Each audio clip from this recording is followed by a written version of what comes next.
Okay, it's 1:02. Want to be respectful of everyone's time. We still have people who are streaming in, which is great. Really excited for that. But at the same time, I'd like to get started just to be respectful of everyone's time, try to be as punctual as we can. So welcome everybody to today's session on demystifying value-based purchasing, or as it's better known as VBP. That's the term we often hear now out there. Good morning. I'm based out of, or good afternoon, actually. I'm in Long Island, but for some of you out there, I'm sure it's good morning if you're on the West Coast or anywhere out there. So thank you so much for joining us. I'm excited about today's topic. Clearly one that resonates with this audience. We had over 800 people register for this webinar, which I think is the most we've ever had register for one of our webinars. So certainly an important topic that many of you are interested in learning about. Our goal for today is really to, as we put in the title, demystify value-based purchasing. We've got a great panel that we're going to be talking to today. To introduce our panel, we got three wonderful people who I would say spend a good portion of their day, a significant portion of their day focused on VBP. So first, I'd like to welcome Effie Battis, who's the director of the Audacia Foundation. Audacia works very, very closely with home care agencies, providing various education opportunities focused on both value-based as well as other areas. We've been fortunate at showd.me to be partnering with Audacia for the last 4 years and certainly value that partnership. And I've seen some tremendous benefit to our clients and Audacia's as well. So thank you so much, Effie, for joining us. We've also got John Pandolfi here. I started working back in 2017 in the home care industry, and was very fortunate that John started just around the same time working in the home care industry, working for Exchange. John is the VP of Client Success, focused on helping Exchange's agencies maximize their usage of Exchange and the platform, and really working as a incredible resource, I think, to many of the agencies that we both work with. So really appreciate that John's here today, and John will really be talking a lot about the efforts that Exchange is making to help their clients focus on some of the value-based initiatives. And finally, we've got Yvonne Ward here from Glad Health Consulting Group. Yvonne has been in the industry for over 20 years. So she's a consultant with the Glad Health Consulting Group, as well as the first vice president of public policy for the New York State Adult Day Services Association. Somebody who really knows a lot about how home care agencies run and should be run, and really a lot around the value-based initiatives and how those are playing out today. So some of the goals, well, let me do some housekeeping before we get to goals. So if you have any questions, our Q&A is open. We encourage you to ask questions. I know based on the feedback we've received, and that many of you have signed up for this session, that you do have a lot of questions, and we will certainly leave a significant amount of time towards the end of the session today for your questions. So feel free to ask questions along the way, and we will get to those with our panelists at the end. At the same time, if you've got comments or anything else, you can use our chat function. That's going to be monitored throughout the webinar today. So if you've got anything that you want to share, any, questions as well, or anything else, feel free to use our chat functionality. And again, that will be monitored throughout the chat today. So that's a little bit of housekeeping. So let's take a little step back here, right? What is the goal of value-based purchasing? What is the goal of VBP? And really what I want to do right now, before we get into questions with our panelists, is really understand what the goal of today's session is. So number one, I think many on this call and many on this webinar want to know, where are we today in this process, right? What are some of the dates? We've been hearing about this for years. Many agencies have been focused on improving care, improving outcomes for years, but where are we from a standpoint of reimbursement? Where are we from a standpoint of implementation? Where are we from a standpoint of this really mattering not only to the patients, but also for the agencies and for CMS and all those who are promoting this? Following up on that, what can we expect in the short term, right? So both, what can agencies expect in terms of requirements? What can agencies expect in terms of potential incentives and reimbursement around focusing on this? And then finally, what, if anything, should agencies be doing today to help them implement VBP initiatives, right? I know, having worked with many of the panelists here, as well as many of the agencies on this call today, that many agencies have already been thinking about improving outcomes, lowering readmissions, tracking data, doing all the important things. But for those who maybe have not really jumped in yet or haven't gotten on the bandwagon, what are some of the things agencies should be doing today? So that's really the goal. If there are other things that you're hoping to learn on today's webinar, again, please feel free to use our chat function. Please feel free to use the Q&A function to get your questions in there. Just to level set here before we get into our first questions, I guess let's just ask the audience, how knowledgeable do you feel that you are around value-based purchasing, around VBP, what the focuses are, what the goals are, what are some of the things that you can do? So just think about how knowledgeable are you today. So we'll throw that question out there in a poll, and we'll see what the audience thinks about their own knowledge.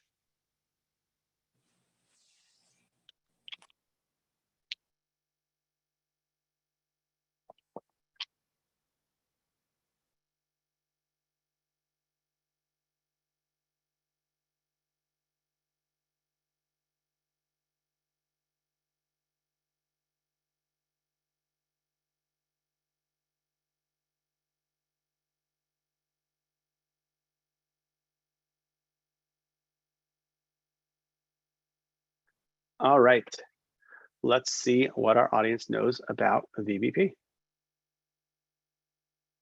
Wow, I'm really happy we are running this webinar today. Wow,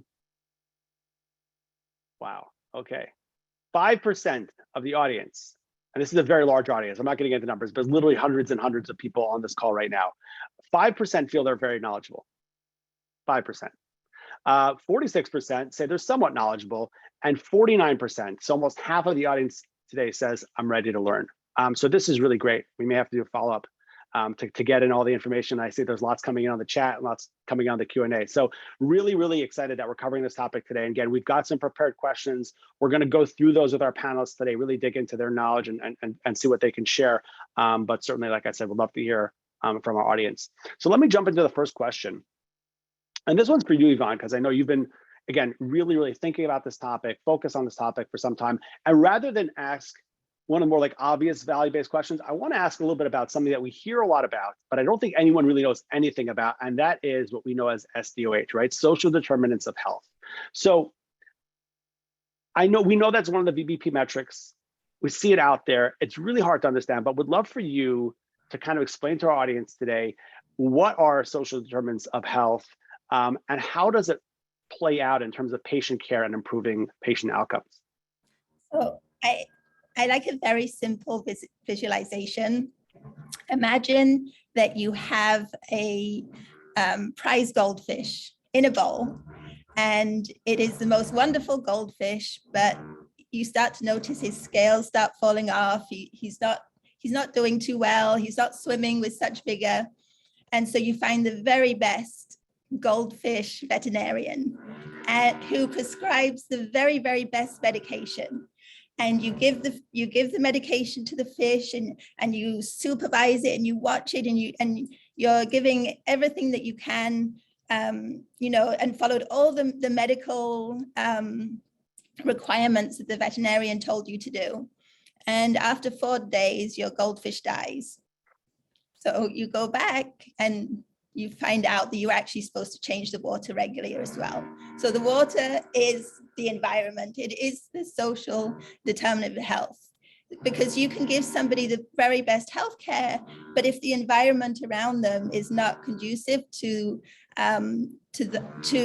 living a healthy life, you're not going to have good outcomes. So very simply, there's social risk factors that impact the individual's health.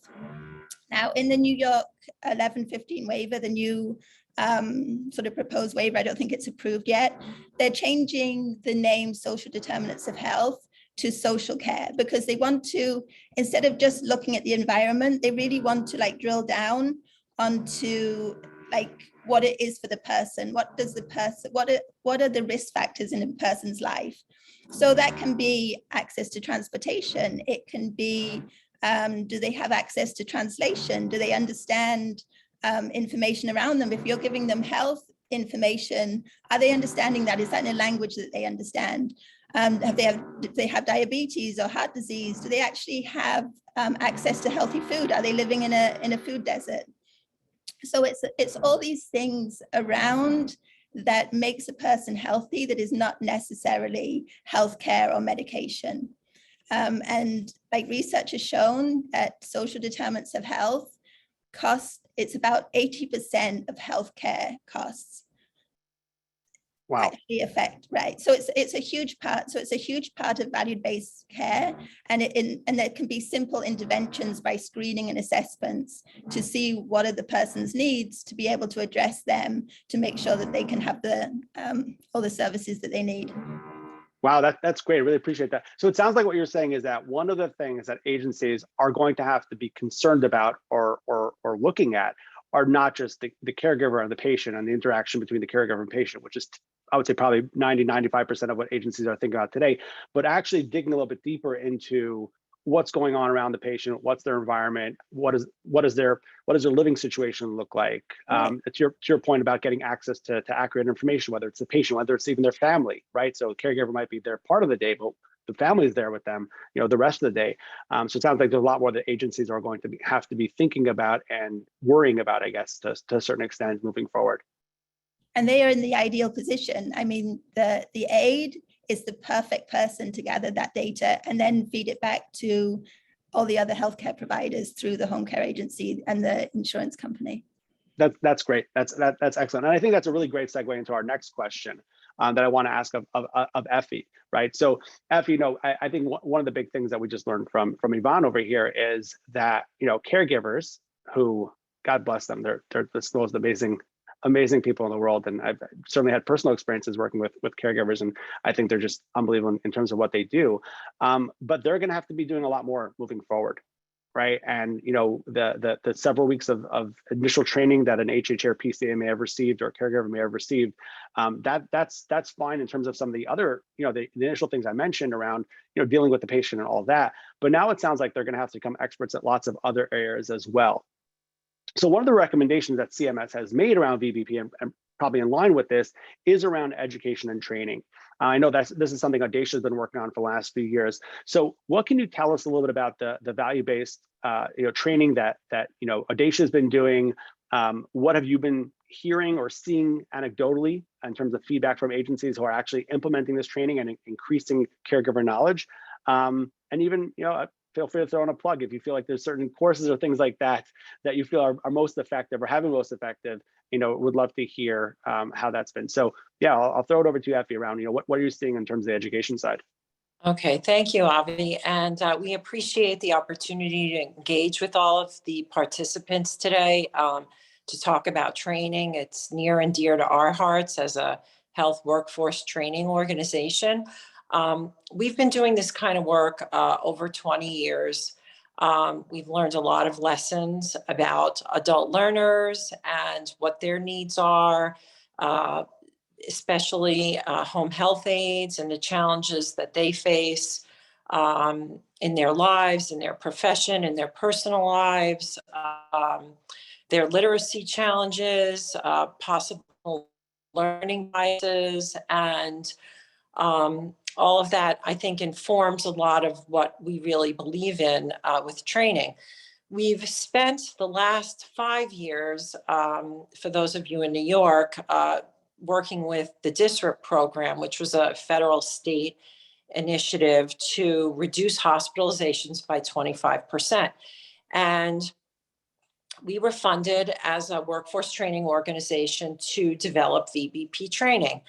And so we took a lot of our experience, our 2 decades of working with adults, and we looked at the metrics that were defined by the state and they mirror what CMS has also developed. And we looked at what are the responsibilities of the home health aide. And what we really did is our clinical team, not myself, they're amazing, but they spent years really trying to correlate VBP measures and how it relates to the home health aide's job. And so we designed training. We have several courses that we designed that were intended to really be engaging and interesting, but most importantly, relevant to the home health aide. And so that was really very, very empowering. And we found one of the most, some of the most amazing feedback that we got was that people didn't really understand the disease process, their relationship to the caregiver, and their ability to influence the client's care. And so all of that, what was really a lot of great information that we got back. So we used all of this. We designed content. We started working in 2019 with showd.me to make our content available online. We're very pleased to have provided over 30,000 hours of training on VBP measures to home health aides. We're just very pleased at the interest to learn. We feel very strongly that caregivers do want to do a good job and they want to learn. And we saw that in the completion rates. We saw that about 93% of caregivers said they would recommend it to the training to a coworker. Those were some fantastic statistics. And one of the most important things, really our role, was to impart knowledge. And so we utilized a pre and a post test in our training to really, the first step is, obviously, it starts with knowledge, how you get to the potentially avoidable hospitalization. There's several steps, but you have to start with your caregivers. And our pre and post test results were also reassuring. Pre-test results were 76% knowledge of a knowledge base, and that ended up at the end being almost 90%, wow. 88 something percent. And so that was very positive to have that impact upon their knowledge base. I see we have a question. Will we have access to training? So I guess the short answer to that is it is available through showd.me. It is our the Audacia VBP training. The beauty of it is that we were funded by our state Department of Health to commit resources to developing this training that took several years. So it's really one of a kind. It's very tailored to the aid, the feedback that we've gotten. We did a lot of live training when we were, before we decided we needed obviously to do online training. And the feedback we'd received from aides who were working for years with clients, they would come to us and they would say, I didn't know how to take care of this person. I never knew about sepsis. So many things that we think are elementary to doing their job. And so those are some of the outcomes that we're very pleased about. That's great. I really appreciate that, Effie. Yeah, and I think, going back to again, I think how Audacia chose to address some of the, not just the conditions like you just mentioned, whether it's sepsis, but also the social determinants, right? So if you're focused on respiratory infection, if you're focused on electrolyte deficiency, right? It's not just about the condition, but it's like what impacts that, right? What causes it, right? What from your, I guess social care, probably a better way to reference it, but that education around what foods is the patient eating, right? What's in their home? What's the temperature of the house, right? Being aware of those things. And I think to your point around increasing caregiver knowledge around topics that they're not going to cover otherwise is absolutely huge. So really appreciate that, Effie. Thank you so much. John, moving over to a little more the technical side of things, as you are a tech expert here. Aside from the education piece, right, which is going to be a big part of it, right? Now caregivers, right? So we've said they need to know more, but Yvonne mentioned they're the ones in the house, they're the ones there, they're the ones with the patient, right? And we're going to be really dependent on them around data collection, right? And that's a big part of the recommendations, right? Collect that data, understand what's going on. That way the agency is better informed. That way the MLTCs even potentially are better informed about what's going on and therefore can do what they need to do. So what is Exchange doing I know you guys are working in a number of agencies, number of cities, but what are you doing in terms of preparing agencies for this component of value-based purchasing, and specifically around data analysis and data collection, right? What, again, you could talk specifically about Exchange, but I think in general, I think our audience just wants to know, like, what should they be looking at from a software standpoint when it comes from data collection and data analysis? Yeah, thank you, Avi. We always appreciate the opportunity to be on things like this. So let me just say that at the forefront. But what makes us in a unique position to be able to offer value-based care tools, and we've actually offered value-based care tools for the last 5 years, and we've seen almost no adoption, right? And that's a reality of I think EVV, right? EVV has laid the framework for technology in the home. And I don't think even the people that conceived of EVV 10 years ago knew this would be a downstream effect of it. And it's kind of worked out that way. EVV has kind of forced technology into at least 2 points in every shift, right? The beginning and the end. You've got to pick up some sort of technology, whether that's a mobile app or the member's phone, and do something with that technology. And at those 2 points in time, we think it's the natural point to do something else. And that something else is make an observation about what's going on in the home. Without that framework, I think it'd be very unfeasible to have these goals of collecting data. But so it's off of that framework, that exchange. It feels like we have a great starting point. The largest users of our software are caregivers, orders of magnitude above any back office agency, any coordinator, any administrator, right? The caregivers use more of our tools than anyone else.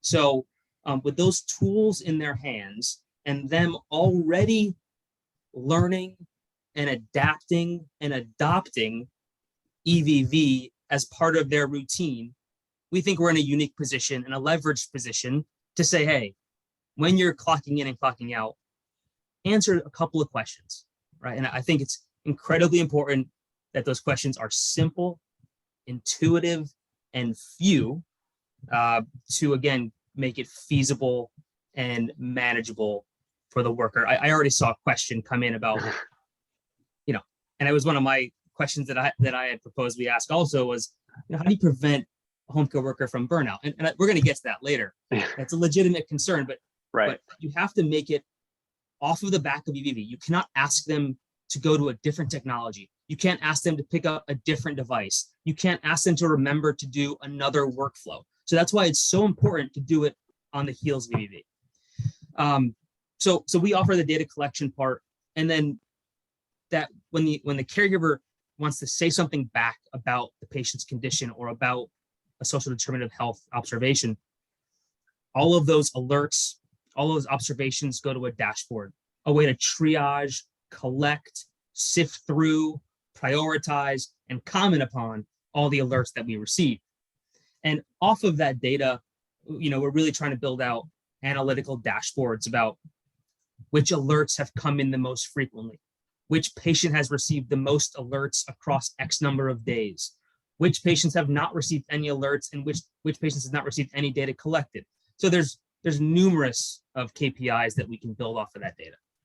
That's great. So essentially what you're saying is that if at this point, and not, again, you're representing Exchange here, but in general, if an agency today, number one, doesn't have some kind of tools for data collection on a daily basis, because it's really something that has to be done on a daily basis, they really need to figure that out immediately. That's important. And then the second is, I think you brought up a really good point, because this is something we've heard a lot as well, is when for the last 5-6 years as we've been working in this industry, is what about adoption? It's great to roll things out, but you're saying already, hey, we've sort of overcome that hurdle, right? EVV sort of already put us in a position where adoption's kind of there.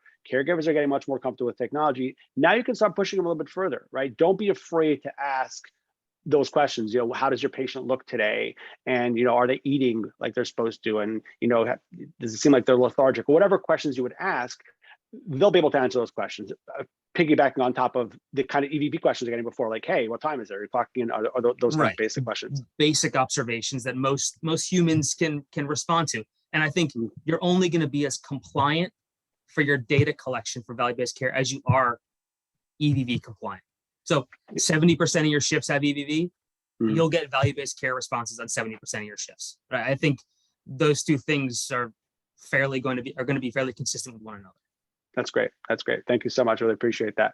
Let's before we get to the next round of questions, again, I think we talked a lot about, you know, the training component here, not assuming that caregivers on their own are going to be able to make certain observations or understand certain things. But you know, to date, has your agency offered value-based training courses? We'd love to get a sense of how our audience is doing in terms of educating their caregivers.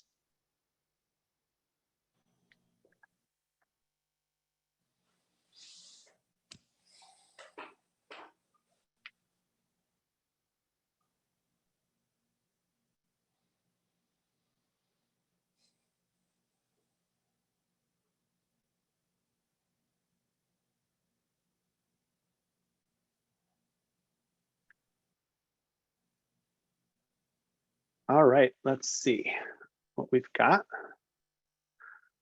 Okay, so to date, about a third, I would say 31% of agencies are actually offering value-based training.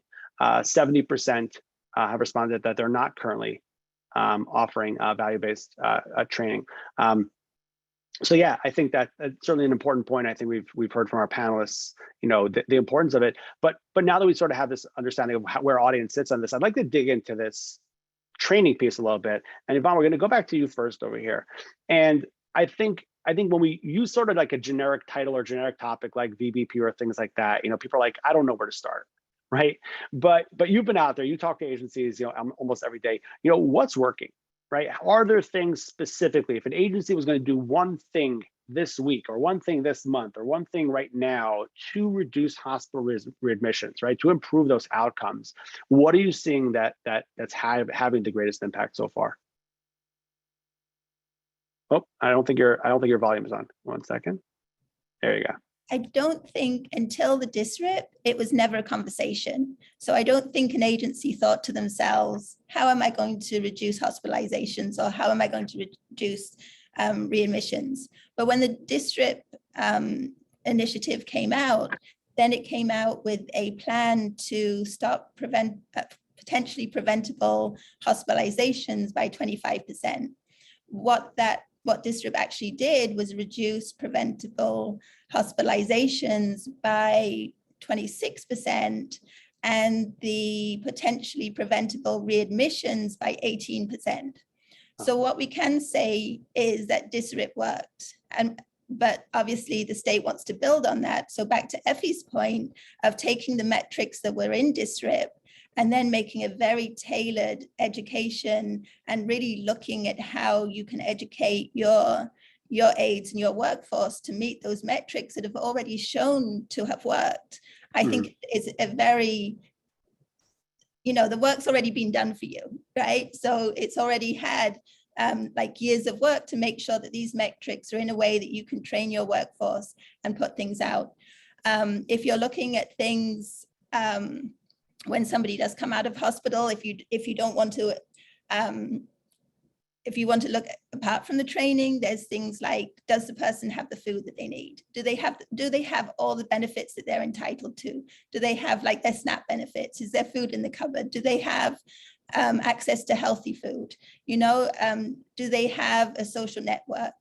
You know, is there other problems in the house? Is there alcohol abuse? Is there any kind of elder abuse? These things that, you know, obviously home cares have a responsibility to look at, and they have been doing, but can you put all those things in to make sure when the person comes out of the hospital, they have all the tools and everything that they need?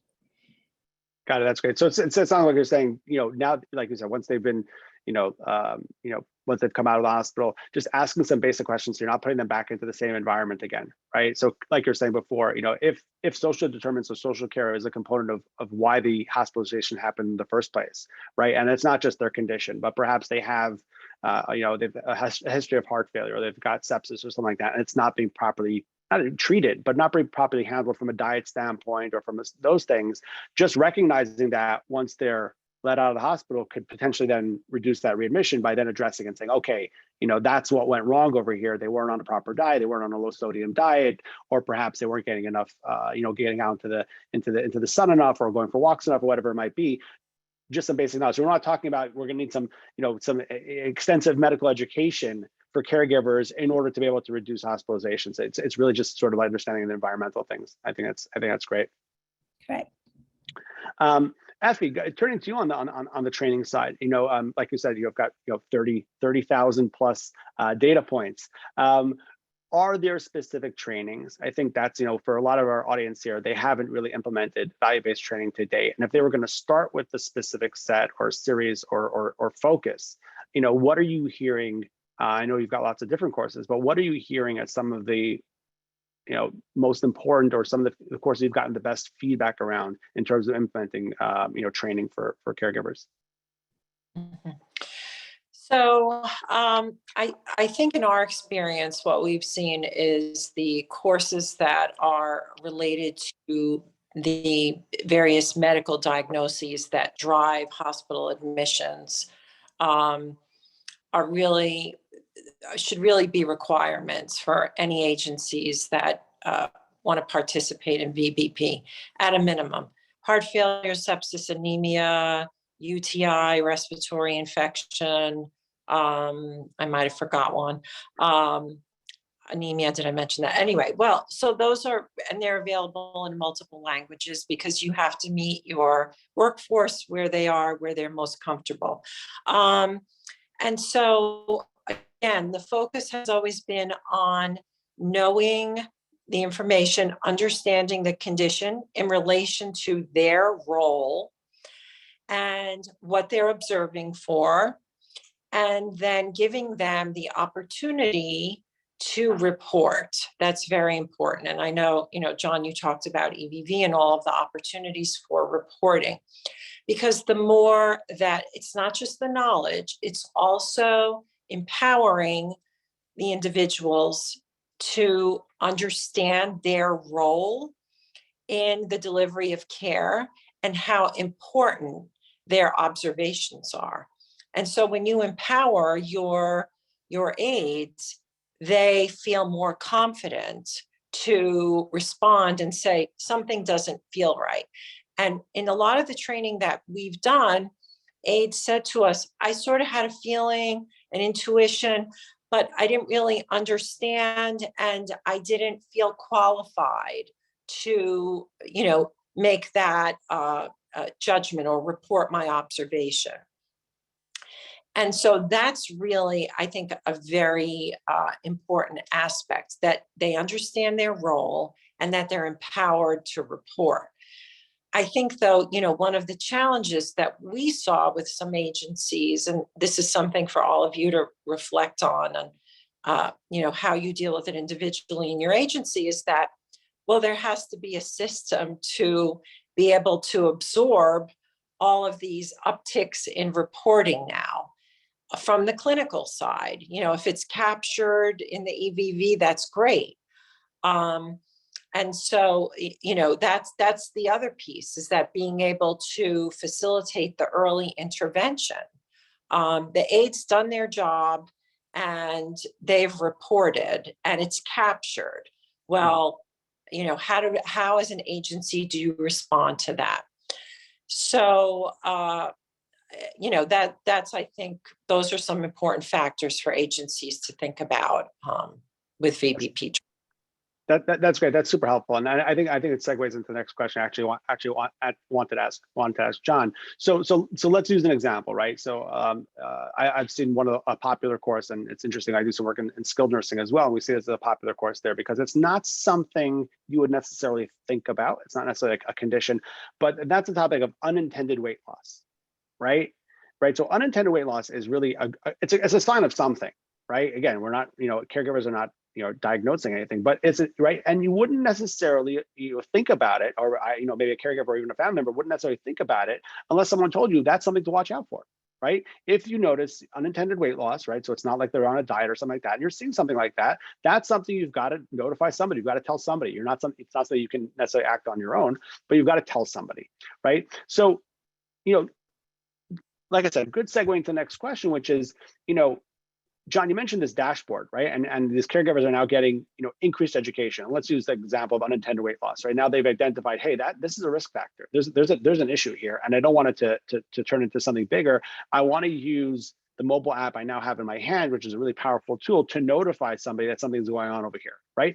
What does that look like, right? Tell us a little more about this alerting dashboard. What does that look like for agencies? What should they be thinking about? Sure. So first of all, the way we look at this is it's highly configurable. It has to be. That's because every patient, every member, every consumer comes into home care with different clinical needs, different diagnoses, different outlooks, right? And so if you cannot ask the right question of the right person with the right condition, we feel like you're not going to get anywhere. So first of all, we to get at the best alerts, we try to ask the best questions. And the way we do that is we allow our customers to create the questions that make sense to them, and then to associate those questions to the member. So it's not we're going to ask the same question of our entire population. We're going to pick and choose what questions we ask which people. Therefore, the responses that we get back are tailored to the condition, the diagnosis, the member. That's point one. And then second, we also allow an agency to configure a priority or a severity of the alert, and for it to be annotated as such. So if unintended weight loss is your number one priority, we'll allow all the alerts and we'll allow you to configure the alerts as being critical. Whereas if another thing you want to ask about being in the home, patient's temperature, swelling, whatever, right? Doesn't matter. Then you can classify that as a lower risk. And then the responses that come back for that would be informational or observational or low priority. Therefore, when you implement this on a mass scale, when you are getting substantial amount of alerts, you can filter the risks by priority, right? And it's your priority that you've set up. And so I think that's just incredibly important, because when you roll this out, when you implement this, I think everyone's biggest fear, and one of my biggest fears, is just knowing the reality of home care agencies, is they can get overwhelmed by the noise. And so we want to set it up in a way where you automatically filter the noise so you don't see it. And you could focus and triage the things that you've said that to the system are important to you. Yeah, that's great. So, and you hit on that last point that I was going to ask about that. It's like anytime you mention reporting, and everybody wants reporting. And what does reporting look like, right? And then you're like, we have all these reports, and like they get excited about it, but then you have to open it up. It's like, what's overwhelming, right? I'm getting just thousands of data points on a daily basis, and I don't know what to do with it. But I really love the point you made before about, asking the right question to the right person at the right time.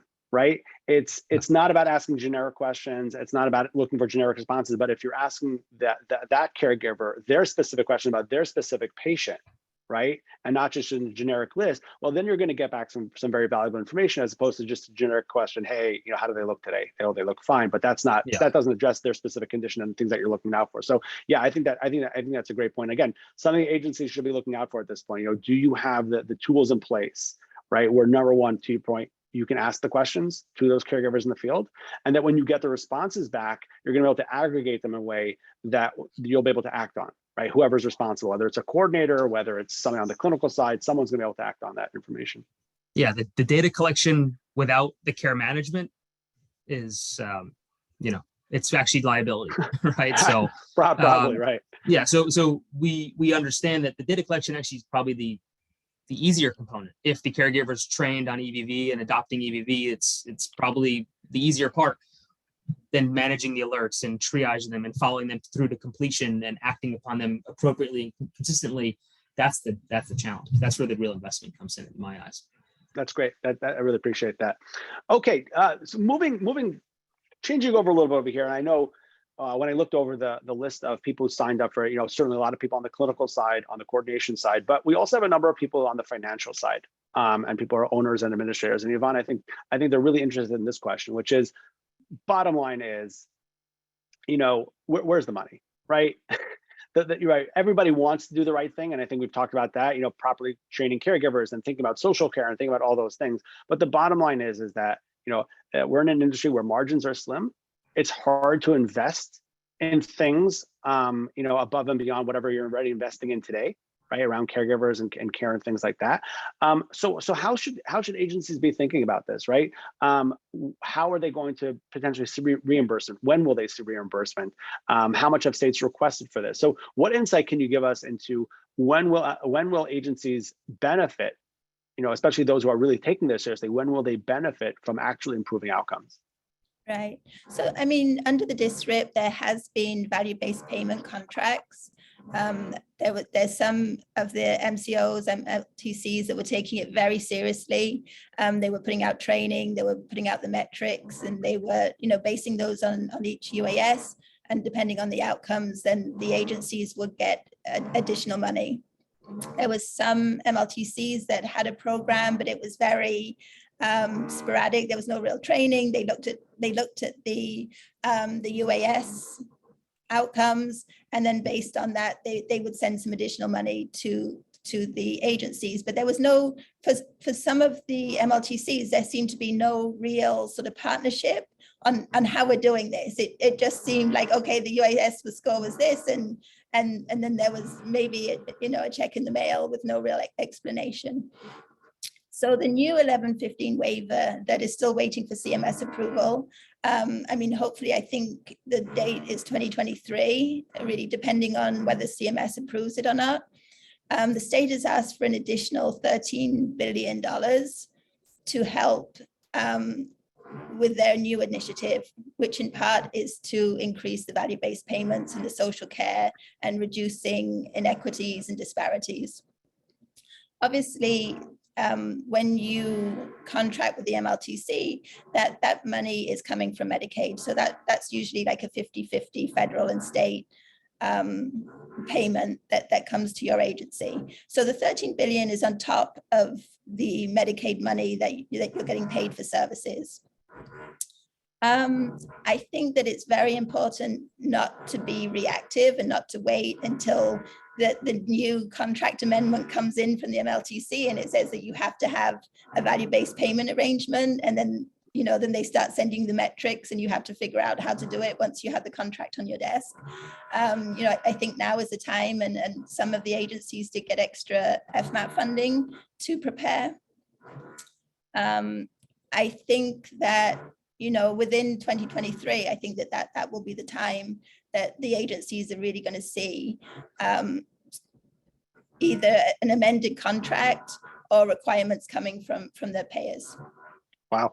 So I know when you mentioned that's New York specific, right? The 13 billion that you're mentioning, right? Yeah. Oh, again, yeah. And I know we've got plenty of people here from other states as well. And again, if there's other states, shoot us a note and we'll try to track down specific information for that. But certainly to your point, there are significant requests being made of the federal government, of CMS, to fund what they're looking for in terms of outcomes.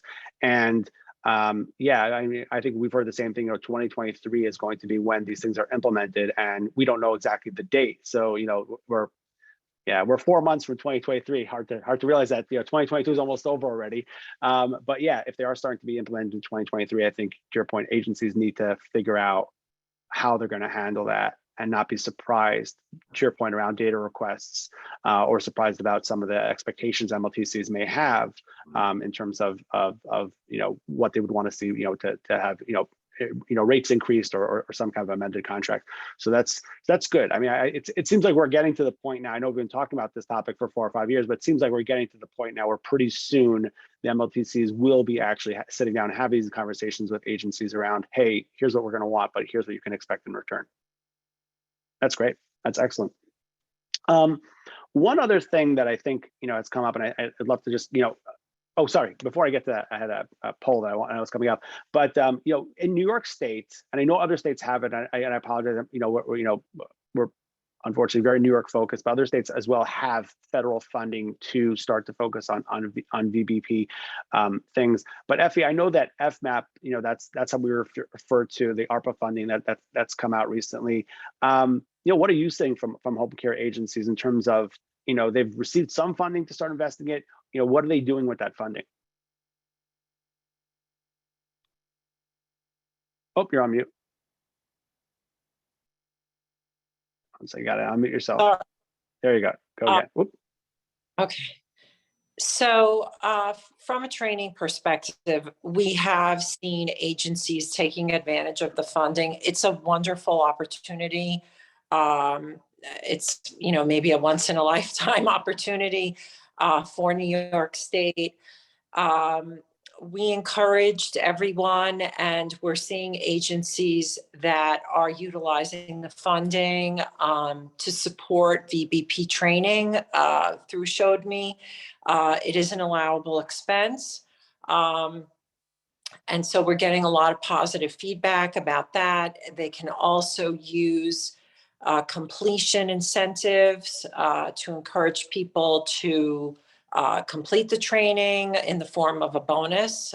So that's another way that some agencies are using the funding.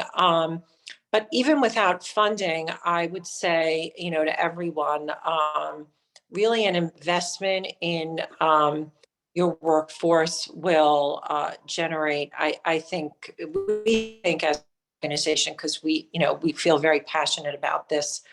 And no, FMAP funding is not available in all states. I know that question just came up. New York, and was it possibly Pennsylvania also? Yeah, I don't know what it's called. Yeah, I don't know what it's called in Pennsylvania. There are other states, and again, this is something we can do some research and try to help some of our agencies, learn more about some of these funding opportunities. But FMAP is unique to New York. Right. And so, but when you look at the costs of taking on additional VBP training, I mean, we all know it's coming in 2023.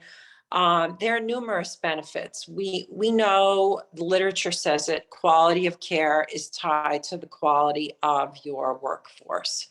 And literature also says that when the workforce is supported, when they feel invested in, they are more productive, they are more efficient. All of these factors lead to job satisfaction, and higher job satisfaction leads to greater retention. And so the investment, we think, has the potential to pay off in other ways.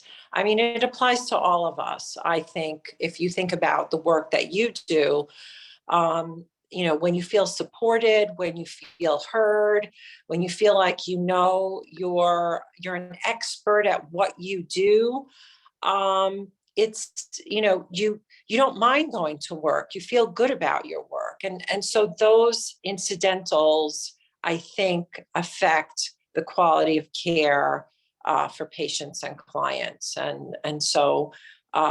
We encourage you to look at it from that perspective as an investment in retention and in job satisfaction as well, even if you don't have FMAP funding. Even if you don't, right? Yeah, no, it is easier for those who do. And just to piggyback on that, other things that we're seeing that agencies, because I get this question, on a daily basis. Hey, how do we most effectively use the funds? And to Effie's point, it's almost a once in a lifetime opportunity to receive funding like that. Some of the things we've talked about today are saying, technology investment, right? Technology is a cost. Yes, there is an ROI down the road. I think a lot of the technology in our industry is super helpful, but there's that initial investment. I think sometimes agencies are just like, hey, it's hard for me to make that investment. Well, now is the time. Right now is the time to find those technologies, whether it's the data aggregation, whether it's the reporting on the reporting side, whether it's on the efficiency side. We're seeing some great things there. It's also a great opportunity. We have agencies who have, I've said, hey, you know what? You've been doing this for 15, 20, 30 years. Get an objective opinion. Right? Get some outside people to look at your processes and look at what you're doing. People have knowledge of the industry as a whole. It's a great opportunity to bring in outside consultants who can help you improve what's happening in the office and through that improve what's happening out in the field. So there's really a lot of things that I think agencies finally have the opportunity to invest in and to think about. We've had agencies who've offered, and I was really, really blown away by this. We had an agency that said, we have it's a large agency. They've got several hundred people working in the office, and they said, we want to improve customer service. We feel like if we as an office, back office, for all those thousands of caregivers in the field are just better at customer service, that'll eventually have a positive outcome. And it was so well received by the office staff. So we rolled out this customer service training, and they found it, and we rolled it through our platform. But I thought it would be like, 50-60% participation. It was 100% participation. Everyone was on board with it, with this notion of, if we can improve our customer service skills, the coordinators, those people who are touching the caregivers or touching the patients or touching the families on a daily basis, can improve our communication, can improve our conflict resolution, can improve our problem solving. That's going to have a positive impact on a lot of things. So really lots of things that agencies can invest in and should invest in right now. And like I said, maybe ask a third party, take a look at our agency. What do you think we should do? So I know I get that question a lot, but certainly you can ask Effie or Yvonne or John or anyone out there to take a look at what you're currently doing today and see where you can improve. I want to wrap things up. We've got a couple of questions we're going to ask here, but one final area that we want to just touch on, which is an interesting one, is around patient satisfaction. Right. And the question is, are you currently measuring patient satisfaction? Because interesting enough, again, talk about social determinants, talk about social care. That's the linchpin over here, right? The key in this whole thing really is the patients themselves. So question for our audience, and then we'll have one final question, and we'll open up to some of the questions we've gotten in, is, are you currently measuring patient satisfaction?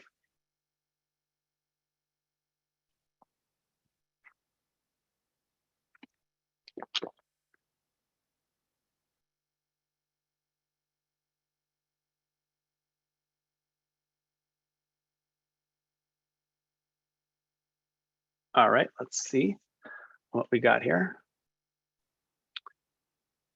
Oh, that's a good one. Actually, we have about 80%, 79% of respondents say that they are currently measuring patient satisfaction, which is great, right? Really, really important. About 21% are not, and so there's opportunities to do that. But I want to piggyback on that and really throw it over to you, John. Why is it so important, right? We don't really talk about it that much. We don't really think about it much. But why is patient satisfaction such an important part of this equation? And what are agencies doing about sort of getting that data? Yeah. So, I mean, I kind of harken back to Yvonne's description of what social determinants are, and it's kind of the unwritten, the things in the background that improve someone's experience and quality of care and outcomes. It's like, do they feel valued, and do they feel heard, and do they feel like attention is being put on them? And we all know when we're in situations where we don't feel that, we're not going to thrive. We're not going to do as well as we can. So I think it might sound sappy or kind of silly to say, but I think it's important that patients know they're cared for. And what better way to know they're cared for than asking, do you feel cared for, right? Do you feel heard? So I think that's why it's important. And we know selfishly, right, from a business standpoint, asking and collecting that data dramatically increases your likelihood of retaining that member as part of your census and servicing that member for the long term, if that's an option. So studies have shown that simply asking will increase your chances of that. So that's why it's important, outside of the obvious things about, improving the quality of care, hopefully. Yeah, I think that's a great point. I think, I went back to something Yvonne said before about, sort of their social circle, right? So they're if they're released from hospital, and are they getting visitors? Is someone communicating them? Is someone talking with them? I'll just give you a great example, and then we'll throw it open to questions over here. I was in Texas last week, and in Texas there's I think it's in Austin. There's a house there that's owned by the Warren family. They're the owners of Caterpillar, like those big trucks that build those sites. And I'm standing there. I was touring the area and on bikes, and we stopped in front of this house. And while we're there, a car pulls up, and I only realized afterwards what was happening. A caregiver gets out of the car, and she goes over to the passenger side. She takes her patient out of the car, and she takes her to the front of the house. There's all these, you look it up. There's animals in front. And she stands there and she's like taking pictures with her. And we realized like they're having an outing, right? That's what was happening there. They were just having this, like, it was a hot day, and she was very, very, concerned about her. And she started talking to us, and she got back into the car. And before the caregiver got in, I went over and I said, I'm in this industry. And I said, I can't even, and I literally talked to, dozens of agencies on a weekly basis. I said, I'm blown away by what you're doing. And I know it doesn't seem like a big thing, but it really is a big thing. Just the fact that you're here having a good time, And I don't know, maybe I don't know, maybe it's just, a little thing for the day and whatever else they're going to do. But it goes back to that patient satisfaction thing, right? Like, and the smile on that patient's face was like, through the roof, right? She was posing, and she's, it was all those things. And, that's a patient satisfaction, of course, score of 150%, right? That's what it is, right? And just ask, and then to your point, John, just ask the question, right? You asking the question means I already want to know the answer. I care, right? We care, we want to know. Yes, the answer is important as well. We need to get that information back. But to your point, it starts with that. And yeah, I think there's a lot that I think, again, if we can incentivize caregivers, I don't know what incentivize that caregiver. Maybe it's on her own volition. Maybe she gets a bonus for it. I don't know. But if we can incentivize caregivers to do those things, those walks, right? The shopping together, the sitting on the porch even for a little time, even though it might be challenging and it might be difficult, it's certainly going to have a huge impact. So just measuring that patient satisfaction is huge. I want to thank our panelists today. This has just been incredibly insightful. I know for me myself, right? Just we hear VBP. What should we do? How should we do it? What should we be thinking about? I hope it was really insightful for our audience as well. I know they've thrown some questions in over here, so I'm going to throw some questions at our panelists here. Let's see. Okay, I've got one here. I guess this is for you, John. We're already asking a lot of our caregivers, right? They don't get paid a ton of money, and it's a challenging job. I don't even know, going back to my Texas example, I don't even know how hard it was to get the woman into the car and bring her wherever it was and get her out of the car and post the pictures. Now we have all these additional things we're going to expect of caregivers, right? How do we manage that? How do we manage that additional burden that's going to be on these caregivers? Yeah. It's a very good question. I think I'll try to answer it. I don't know if I'll be correct or if it'll hold true in reality, but you have to limit the barriers to being able to answer these. That means the things that I believe are do it with EVV, so that you're limiting the amount of technology, you're limiting the amount of devices they have to touch, and simplify, right? Just make it so easy to answer the questions. And that means the questions themselves have to be basic and as non-clinical as you can possibly make them, right? Things that don't require as much training as we want to give them, but that any human being can respond to. And then also burdening them, we can all see potential for that. But back to what Effie was saying, is there's also the opportunity to empower them and to actually see this as an opportunity to get them more engaged with their work, which can increase their satisfaction, increase their retention. So the flip side of that is also a real possibility also. And it could fall somewhere in the middle where it's not a net gain or a net loss. It's just kind of the status quo and they adopt it and move forward. So yeah, I mean, what you're saying is it limit the burden. It will be some kind of burden, but limit the burden at the outset in terms of the implementation, and hopefully they'll see that as a benefit. I think I'll go back to EVV on that. I think any caregiver who may have been resistant to EVV certainly appreciates the fact that it's probably easier to get their timesheets done now. Right? It's a lot easier than dropping it off in a mailbox or faxing it or whatever it was. Absolutely. So you've got that hurdle of adoption, but as long as you're convinced that there's a positive outcome at the end for the caregiver themselves, easier to get paid or easier whatever it is, I think that's I think they'll see it as a positive. I know we're up against the clock over here, and I appreciate that the panelists have actually taken time throughout the session while other panelists were answering to answer a lot of the questions that were coming up in the chat. So we did get a number of questions, and a lot of them have been answered. If you do have additional questions, feel free to send them our way. I will redirect them if necessary to Effie, to Yvonne, to John. They're happy. I know I ask them questions all the time and they answer my questions. I'm sure they'll answer yours as well. Thank you so much to our panelists today. You were fantastic. I know I learned a lot, and I know that our audience learned a lot, and this was a really important topic for everybody. For anyone who was not able to attend, there is a recording that we will send out. You'll be able to share it with other coworkers or others who are not able to attend. And again, if you have any questions, feel free to send them our way. John, Yvonne, Effie, thanks again. I know it takes time out of your busy days, and there was preparation that had to go into this, but we really appreciate it. Thank you so much for participating in our session today. Thanks, Avi. Thanks, everyone. Have a great day. Thank you. Sure. Thank you.